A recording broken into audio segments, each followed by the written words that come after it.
Hello friends, मैं प्रकाशन Chaurasia, Raghunath Nagar colony, 12 पत्थर, सिवनी से। आज इस वीडियो में हम खिलजी वंश के अंतर्गत अलाउद्दीन खिलजी के अभियान भाग 2 इसका हम अध्ययन करेंगे। इसके पूर्व हमने अलाउद्दीन खिलजी के भाग 1 में उसके संबंध में विस्तृत जानकारी, उनकी पत्नियों की जानकारी, उनकी कर व्यवस्था, उनके कौन कौन से सेनापति थे और उनके विश्वास पात्र सेनापति मलिक काफूर जो थर्ड जेंडर भी थे, उनके संबंध में हमने अध्ययन किया है। साथ ही हमने पिछले वीडियो में मंगोल आक्रमण और मंगोल आक्रमण के बाद खिलजी के विरुद्ध जो विद्रोह हुए थे, उन विद्रोहों के संबंध में हमने विस्तृत अध्ययन कर चुका है। आज हम इस वीडियो में खिलजी वंश के जो विजय अभियान थे, उत्तर भारत के विजय अभियान जो उसने साम्राज्य विस्तार के दृष्टिकोण से किया था, तथा दक्षिण भारत के विजय अभियान जो साम्राज्य विस्तार की नहीं, केवल धन प्राप्ति के लिए और वहाँ के राजाओं से कर प्राप्ति के लिए उसने किया था। इन दोनों अभियानों के संबंध में हम चर्चा करेंगे और विशेष रूप से रानी पद्मावती का इतिहास। रानी पद्मावती का इतिहास जो है, जिस पर एक फिल्म भी बन चुकी है, उसके संबंध में भी हम इस वीडियो में अध्ययन करेंगे। तो आइए देखें हम अलाउद्दीन खिलजी के अभियान भाग 2। अलाउद्दीन खिलजी के अभियान। अलाउद्दीन खिलजी के अभियान में हम 2 भागों में बांट सकते हैं।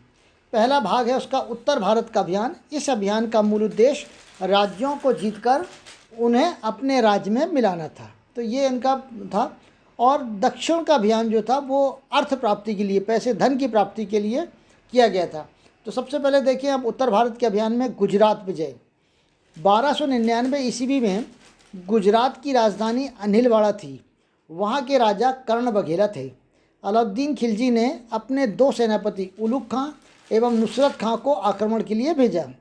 राजा कर्ण बघेला सुल्तान की सेना का सामना नहीं कर पाया तथा वो अपनी बेटी के साथ देवगिरी के शासक रामचंद्र की शरण में चला गया, अर्थात वहाँ से भाग गया और चला गया। किंतु राजा कर्ण की पत्नी कमला देवी को सुल्तान के सैनिकों ने पकड़ लिया और सुल्तान के हरम में पहुंचा दिया। बाद में सुल्तान ने कमला देवी के साथ विवाह भी किया और कमला देवी की जो पुत्री थी, जो पहले पति की पुत्री थी, देवल देवी, जो अभी देवगिरी में थी, उसे वापस दिल्ली ले आया। बाद में अलाउद्दीन खिलजी ने अपने बेटे खिज्र खां से देवल देवी का विवाह भी करा दिया, ऐसा माना जाता है। अमीर खुसरो ने देवल देवी एवं खिज्र खान की प्रेम कथा का बड़ा विस्तार से वर्णन किया तथा इसे मसनवी की आशिका भी नाम दिया है। तो ये था गुजरात विजय के बारे में। इसके बाद देखें जैसलमेर विजय। जैसलमेर विजय 1299 में जैसलमेर के राजा दूजा एवं उनके सहयोगी तिलक सिंह ने अलाउद्दीन खिलजी के घोड़े छीन लिए। इस कारण अलाउद्दीन खिलजी उनसे नाराज हो गया और अलाउद्दीन खिलजी ने उन पर आक्रमण कर उन्हें पराजित कर दिया तथा जैसलमेर पर अपना कब्जा कर लिया। इसके बाद आता है रणथंभौर विजय, 1300 से 1301 ईस्वी तक का। अलाउद्दीन खिलजी ने 1300 ईस्वी में रणथंभौर के किले के शासक हम्मीरदेव को किले को घेर लिया। काफ़ी लंबे समय तक इस किले को उन्होंने घेरे रहा, लेकिन विजय प्राप्त नहीं कर पाए थे। और उसका मूल कारण था कि हम्मीरदेव ने अनेक मंगोलों को अपने राज्य में शरण दी थी।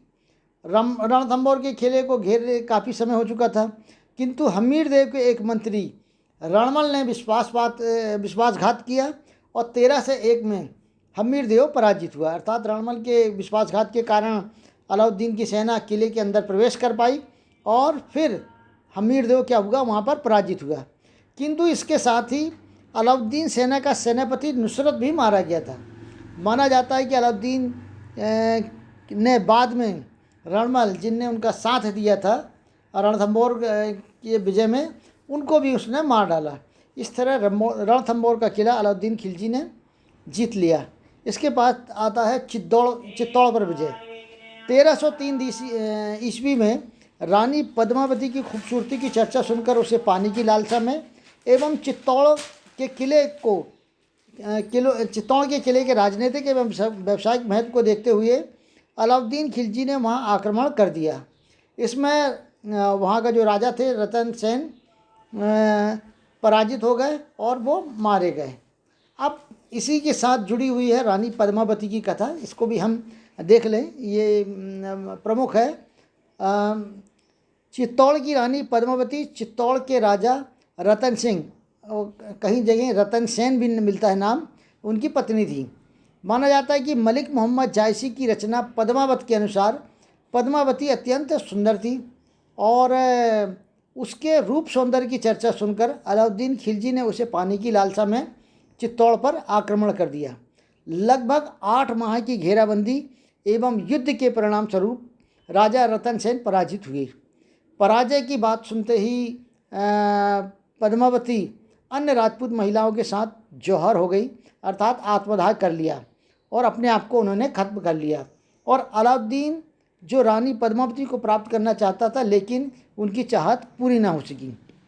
ये मलिक मोहम्मद जायसी के मान से ये इतिहास रचा गया है। लेकिन एक प्रमुख इतिहासकार हैं गौरीशंकर ओझा, जिसके इन्हें अन्य इतिहासकारों ने भी मान्यता दी है।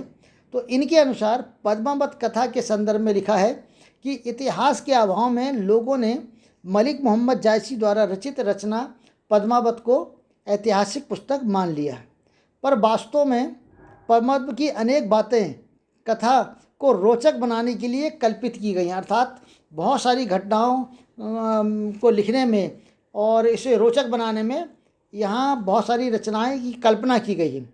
जायसी द्वारा रचित पद्मावत महाकाव्य की कुछ घटनाएं एवं पात्र जरूर इतिहास से मेल खाते हैं, किंतु अनेक घटनाएं कल्पित ही है। मतलब यहाँ इन्होंने लिखा है गौरीशंकर ओझा ने कि पद्मावत की जो बहुत सारी घटनाएं हैं वो केवल कल्पना ही है, क्योंकि उसके कोई ऐतिहासिक प्रमाण नहीं मिलते।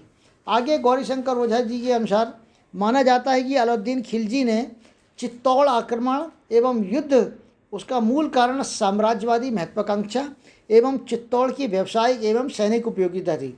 अर्थात लोगों का कहना है कि केवल पद्मावती के कारण उन्होंने ये यहाँ पर आक्रमण किया था, ये गलत है।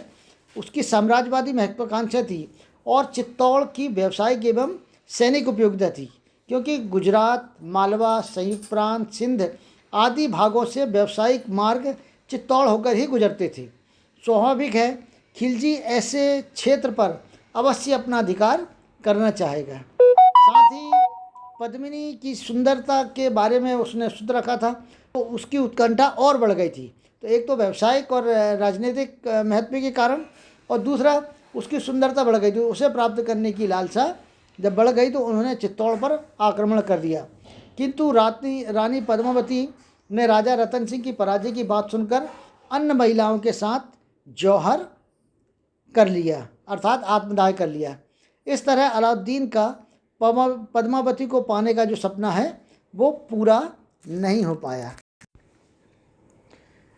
विशेष में हम देखेंगे संजय लीला भंसाली ने जायसी कृत पद्मावत के आधार पर अपनी फिल्म पद्मावती बनाई थी। बाद में विवाद के कारण वो पद्मावत कर दी गई और जिस पर काफ़ी विवाद भी हुआ था। तो बाद में विवाद के बाद भी ये फिल्म बनाई गई थी। उसमें भी जो बहुत सारी घटनाएं हैं वो केवल काल्पनिक ही हैं और अपनी कथा और फिल्म को रोचक बनाने के लिए की गई है। अब अगली विजय के बारे में बात करें। मालवा विजय 1305 में मालवा के शासक महलक देव पर आक्रमण कर उसे पराजित किया और उसे अपने राज्य में मिला लिया। इसके बाद सिवाना बाड़मेर जो राजस्थान में है उस पर भी सिवाना की राजा शीतल देव पर आक्रमण कर उसे पराजित किया और वहाँ पर भी उन्होंने अपना कब्जा कर लिया था। इसके बाद जालौर विजय देखें। जालौर के राजा कन्नड़ देव सोनगरा चौहान ने 1304 ईस्वी में अलाउद्दीन की अधीनता स्वीकार कर ली थी, किंतु बाद में उन्होंने अपने आप को स्वतंत्र घोषित कर दिया। इस कारण 1311 ईस्वी में पुनः जालौर पर आक्रमण कर उसे जीत लिया। माना यह जाता है कि 1311 में युद्ध का मूल कारण कन्नड़ देव के पुत्र बीरम देव का प्रेम अलाउद्दीन खिलजी की पुत्री के साथ हो गया था। और ये बात जब अलाउद्दीन खिलजी को पता लगी तो इस कारण अलाउद्दीन खिलजी ने जालौन पर आक्रमण कर दिया और उसे परास्त कर दिया, ये भी माना जाता है। अब इसके बाद हम देखेंगे दक्षिण विजय। अलाउद्दीन खिलजी की दक्षिण विजय का मूल उद्देश्य धन प्राप्ति करना था तथा उन राज्यों को अपने अधीन कर उनसे कर वसूल करना था। तो ये मूल उद्देश्य था उसका। तो इसमें सबसे पहले देवगिरी पर विजय। 1307 ईस्वी में मलिक काफूर के नेतृत्व में देवगिरी के राजा रामचंद्र देव पर आक्रमण कर उसे पराजित किया, और बाद में रामचंद्र देव ने अपनी पुत्री का विवाह अलाउद्दीन खिलजी के साथ कर दिया। इस पर अलाउद्दीन खिलजी ने रामचंद्र देव को 1000 स्वर्ण मुद्राएँ दी एवं राय राया की उपाधि से सम्मानित भी किया। इस तरह से देवगिरी पर उनका आधिपत्य हो गया, और लेकिन शासन वहीं के राजा ने किया। उसके बाद वारंगल के काकतीय राज्य पर विजय। 1309-10 ईस्वी में वारंगल के शासक प्रताप रुद्रदेव द्वितीय थे। उनकी राजधानी वारंगल थी। मलिक काफूर ने आक्रमण किया। मलिक काफूर, यहाँ काबुल लिखा गया है। मलिक काफूर ने आक्रमण किया, और इस युद्ध में क्या हुआ, प्रताप रुद्रदेव पराजित हो गए एवं बहुत सारा धन देकर सुल्तान की उन्होंने अधीनता को स्वीकार कर लिया। होयसल अभियान 1311 में होयसल राज्य पर आक्रमण किया, और वहाँ राजा बल्लाल देव तृतीय थे। बल्लाल देव तृतीय पराजित हो गए, और उन्होंने अलाउद्दीन खिलजी की अधीनता को स्वीकार कर लिया, तथा बाद में वो स्वयं राजा बने रहे, और उन्होंने उनकी अधीनता में कर देना भी स्वीकार कर लिया। उसके बाद पांड्य राज्य पर आक्रमण। पांड्य राज्य की राजधानी, यहाँ माजरा लिखी है, माजरा नहीं है ये। यहाँ दो भाई वीर पांडे एवं सुंदर पांडे के मध्य सत्ता संघर्ष चल रहा था। इस समय मलिक काफूर ने आक्रमण कर विजय प्राप्त की, और दोनों भाई जान बचाकर भाग गए। ये एक है, लेकिन किंवदंतियाँ ये भी है कि दोनों जो वीर भाई और सुंदर जो थे, उसमें से मतलब एक भाई जो सुंदर पांडे वो पराजित हो गया था, और उन्होंने ही इनको लेकर आया था। अलाउद्दीन खिलजी से राज्य दिलाने की मांग की थी, और बाद में फिर उन्होंने आक्रमण किया था। मलिक काफूर की सेना है, राज्य पर आक्रमण किया और उससे बहुत अधिक लूटपाट की। लेकिन माना जाता है कि दोनों भाई जो भाई थे वो राजा के हाथ में नहीं लगे, और उन्होंने अलाउद्दीन खिलजी की अधीनता को भी अंत तक स्वीकार नहीं किया। बाकी उनकी सेना लूटपाट करने के बाद वापस आ गई। अब इसके बाद है देवगिरी की पुनः विजय। 1313 ईस्वी में मलिक काफूर के नेतृत्व में देवगिरी पर पुनः आक्रमण किया गया। इसका कारण ये था कि इसके पहले जब ये देवगिरी पर आक्रमण हुआ था तब उन्होंने उनकी अधीनता को स्वीकार कर ली थी, लेकिन वहाँ उस समय रामचंद्र जी की मृत्यु हो चुकी थी, और उनका पुत्र शंकर जो गद्दी पर बैठा था उसने कर देना बंद कर दिया था। इस कारण मलिक काफूर ने शंकर देव पर आक्रमण कर शंकर देव को पराजित कर दिया और उसे मार डाला, तथा देवगिरी पर अलाउद्दीन ने एक मुसलमान शासक को हाथ में बागडोर सौंपी, और माना जाता है कि 1315 में फिर किसी और उनको उन्होंने सत्ता सौंप दी थी। इसके बाद आते हैं, हम देखेंगे कि अलाउद्दीन खिलजी की स्थापत्य कला अर्थात स्थापत्य कला के अंतर्गत उन्होंने जिन उसका निर्माण कार्य कराया था उसमें है हजार खम्मा किला दिल्ली में है। हजार खम्मा किला दिल्ली में स्थित है, इसे अलाउद्दीन खिलजी ने निर्माण कराया था। इसके साथ साथ अलाई दरवाज़ा भी दिल्ली में है, इसे भी अलाउद्दीन खिलजी ने निर्माण कराया था, और ये माना जाता है कि ये प्रारंभिक तुर्की कला का श्रेष्ठ नमूना ये अलाई दरवाज़ा है। सीरी का किला दिल्ली में स्थित है, इसे अलाउद्दीन खिलजी ने निर्माण कर कराया। माना जाता है कि इस किले के निर्माण का मूल कारण मंगोलों के आक्रमण से सुरक्षा के लिए इस किले का निर्माण कार्य कराया गया था, क्योंकि मंगोल लगातार आक्रमण करते रहते थे और उनसे राजा परेशान भी रहता था। इस कारण से उन्होंने इस किले का निर्माण कार्य कराया। अब इन तीनों किलों के हम चित्र भी देख लें। सबसे पहले ये हजार खम्मा महल दिल्ली में है, ये इसका एक चित्र यहाँ पर दिया गया है, ये आप अच्छे से देख लें। इसके पश्चात ये है अलाई दरवाज़ा, ये विशाल अलाई दरवाज़ा यहाँ पर अपने को दिखाई दे रहा है, जो कुतुब मीनार के ठीक सामने इस पर स्थित है। तो ये अलाई दरवाज़ा है, दिल्ली में स्थित है। इसके बाद सीरी का किला, जो मंगोलों के आक्रमण से सुरक्षा के लिए ये सीरी का विशाल किला बनवाया गया था। अब वर्तमान में इसकी हालत काफ़ी खस्ता है, और ये अभी ऐतिहासिक प्रमाण के रूप में अभी भी यहाँ दिल्ली में उपलब्ध है। आगे अब हम देखेंगे अलाउद्दीन खिलजी के अंतिम समय की बात करें तो अलाउद्दीन खिलजी ने अपने जीवन के अंतिम समय में बीमारी से पीड़ित था, अर्थात वो किसी लंबी बीमारी से पीड़ित था और इस कारण वह पूरी तरह मलिक काफूर पर निर्भर हो गया था। अर्थात उसका विश्वास पात्र व्यक्ति कौन था? मलिक काफूर था। और बहुत सारे इतिहासकारों का ये कहना था कि मलिक काफूर के साथ भी उसके अनैतिक संबंध थे, लेकिन इसमें सत्यता क्या है ये नहीं माना जा सकता है। माना जाता है कि बीमारी के कारण अलाउद्दीन खिलजी ने 1316 ईस्वी में मृत्यु हो गई थी, लेकिन कुछ इतिहासकारों का कहना है कि सेनापति मलिक काफूर ने ही अलाउद्दीन खिलजी को मार दिया था। और कुछ का कहना ये भी कि अलाउद्दीन खिलजी जो था वो अपनी बीमारी से इतना अधिक पीड़ित हो गया था और वो कष्ट सहन नहीं कर पाया था, तक मलिक काफूर को उन्होंने बोला कि तो मुझे मार डालो, और इस पर मलिक काफूर ने मारा था। अब इसमें सत्यता क्या है ये तो कह नहीं सकते, लेकिन बाकी 1316 ईस्वी में उसकी मृत्यु हो गई थी। और मृत्यु के पश्चात उसका सबसे छोटा 6 वर्षीय बेटा शहाबुद्दीन गद्दी पर बैठा। वह अपनी माँ के साथ मिलकर शासन चलाता था, किंतु वास्तव में वह एक कठपुतली शासक था।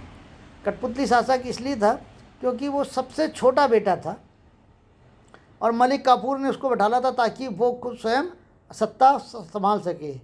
तो शासन की वास्तविक बागडोर वास्तव में मलिक काफूर के हाथों में ही थी, लेकिन उसके जो बड़े बेटे थे अलाउद्दीन के, वो थोड़ा सा सिखिन थे। अलाउद्दीन का तीसरा बेटा मुबारक शाह ने मात्र 35 दिन बाद ही मलिक काफूर की हत्या कर दी। अर्थात केवल 35 दिन के लिए शहाबुद्दीन जो 6 वर्ष का था वो गद्दी पर बैठा था, लेकिन 35 दिन बाद मलिक काफूर की उन्होंने हत्या कर दी थी और आंखें तक निकाल ली थी, ऐसा माना जाता है मुबारक शाह ने। और शहाबुद्दीन को भी गिरफ्तार कर उसकी भी हत्या कर दी, जो 6 वर्षीय शासक था उसकी भी हत्या कर दी थी, और दिल्ली सल्तनत की बागडोर उन्होंने अपने हाथ में ले ली थी। इस तरह से ये जो था अलाउद्दीन खिलजी का शासन समाप्त हुआ, और उसके बाद उसके 6 वर्षीय बेटे शहाबुद्दीन का शासक, जिसको 35 दिन ही शासक कर पाया था, और उसके बाद उनका जो तीसरा बेटा था मुबारक शाह वो गद्दी पर बैठा। तो आशा है कि आपको ये वीडियो पसंद आया होगा। पसंद आए तो लाइक करिएगा, सब्सक्राइब करिएगा। परीक्षा के दृष्टिकोण से ये अलाउद्दीन खिलजी का वीडियो बहुत महत्वपूर्ण है, अतः ज़रूर देखिएगा और अपने अन्य मित्रों को भी इसे शेयर करिएगा। धन्यवाद।